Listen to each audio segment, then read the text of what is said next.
এখনই আরম্ভ হবে। জাতি ধর্ম নির্বিশেষে সব রাস্তায় আমরা আজ, কোনো রং নয়, কোনো কালার নয়। ওকে, বাকি চলতে চলতে না, এখানে এতদিন ততদিনের ব্যাপার না। ব্যাপার হচ্ছে আমাদের ছেলেরা রাস্তায়, হাজার হাজার ছেলে। আমরা কোনো ব্র্যান্ড, আজও দেখছেন, কোনো ব্যানারে নয়, কোনো ব্র্যান্ডিংয়ে নয়। আন্দোলনকারীদের সাথে আন্দোলন করব, নৈতিক কর্তব্য হিসেবে আন্দোলন করব। আগে পরে বা এই সমস্ত কথা, কোনো অযৌক্তিক কথা, সব রকমভাবে সকলে আন্দোলন করছে।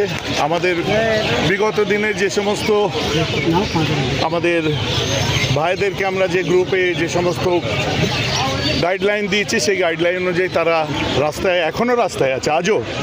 আজও হাজার হাজার ছেলে রাস্তায় আছে। অতএব এখানে কোনো ব্র্যান্ডিংয়ের ব্যাপার নেই, অন্য কোনো ব্যাপার নেই। অরাজনৈতিকভাবে আমাদের সেই বোন মহিলারা একেবারে হাতে মোমবাতি নিয়ে একদম পথে নেমে গেছে।